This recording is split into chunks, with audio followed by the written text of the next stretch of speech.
India has a dog fever. There are 60 million or 6 crore dogs in India that are mostly unvaccinated. Many of the dogs have rabies and so they exhibit aggressive behavior towards our civilians, like harming them. In this video, I want to give you more information about this problem and in the end, give my own solution for how to go about solving this issue. There are three main solutions that are given in popular media.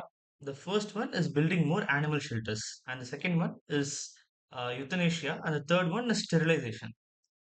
I'll be discussing the advantages and disadvantages of all of these solutions. So, coming to the first one, which is building more animal shelters, while it's a very effective and it's a permanent solution, the people who support this solution they tend to forget that this issue requires immediate attention. So building and maintaining these buildings at scale requires a lot of capital expense, which is sometimes larger than the entire human healthcare budgets of many states. So it's not really a very applicable solution to India. Second one is euthanasia or mass culling of animals. While this is a very immediate solution to the problem, I don't have to be a philosopher to tell you that it's very immoral solution. Yeah. Since dogs are domesticated animals, killing them at scale would get a lot of backlash from the public. And there are obviously better solutions, which we'll be discussing further in the video. So, the third one is sterilization. It's one of the most popular and widely accepted solutions for this problem. In male dogs, neutering is what sterilization usually means. Testis is removed. Uh, it stops the production of testosterone, which helps with hormone-related issues and aggressiveness as well, which are some issues that these dogs face. In females, it comes in the form of spaying, in which ovaries and uterus are removed. Of course, they also have similar results. This solution it has varying success rates in other countries, but in my opinion, it's pretty impractical for India because of two factors.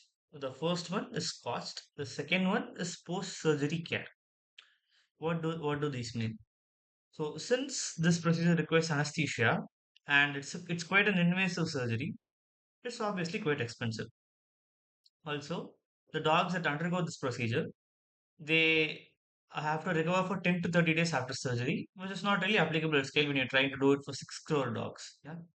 Since we discussed that each of these solutions is not viable in isolation, you might think that maybe a mixture of these two would be the right way to go, and you would be right. To explain this further, I want to look at the case study of Netherlands on how they solved their stray dogs problem. A bit of context: Netherlands is the first country to have zero stray dogs, and they did it without using euthanasia as a solution. The main solution that they followed was named CVNR. It means collect, vaccinate, neuter, and return. I don't think I need to explain what it was because the name itself is quite explanatory. But this solution won't work for India because of the sheer number of dogs that are present in a country.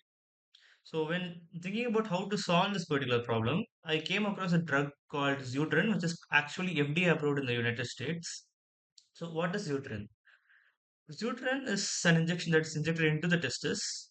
It works by killing existing sperm cells and it also forms a layer to block sperm. Compared to neutering, which is an invasive procedure that requires 30 to 45 minutes per surgery, and it also requires anesthesia. This Zeuterin, it's a non-invasive procedure and it requires only 10 to 15 minutes per surgery. And the main thing is that it does not require anesthesia, it requires only sedation, which is pretty cheaper compared to anesthesia. And one of the other things is that it's FDA approved in the USA and it also has a 99.6% effective rate. Apart from this, one of the other main things about Newton is that it has a relatively shorter post-surgery care time, just up to 24 hours. Also, it's a very simple procedure, so you can have better accessibility in remote areas where remote operating facilities might not be easy to set up.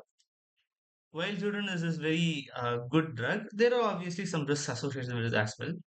The first thing is there were some dogs that got swollen testes. but these were not really generally painful. There have been cases where Zotran has caused discomfort, pain, and death even in some dogs. But these generally happen due to incorrect administration and not these were not happening because of the drug itself. There is also a 5 month certification course that you need to do to be able to administer this drug, which could potentially put some upfront costs in the before we start implementing this at scale. But in my opinion, it's justified. This drug is generally for dogs aged 3 to 10 months old, but veterinarians they usually recommend it off label to older dogs as well. But apart from this, the biggest issue with Zutran is not its effectiveness, but its availability. What do I mean? So, a bit of a context before we talk about this. Arc Sciences Laboratories was the company that was producing Zutran from 2014 to 2016, but they halted production in 2016 due to financial issues. The challenge mainly was that there was no mainstream support in USA for this drug because neutering was already a good enough solution for their use case. But in my opinion, it is more useful for India because our use case is particularly very different from theirs. For them, it was just owner owned dogs, but for us, it's stray dogs. So it's the use case is pretty different. Also, since we require a high number of doses to treat all stray dogs in our country, we will be able to negotiate better prices for them for the drugs, so we can reduce the taxpayer burden. So to sum up everything till now, I feel like India should not have to follow any particular country because our situation is unique to us. We should look into considering Zutrin over traditional approach, which is neutering, because it gives us increased fertilization throughput by over 2 times while minimizing costs and ensuring the safety of our dog friends. That's it. Thank you.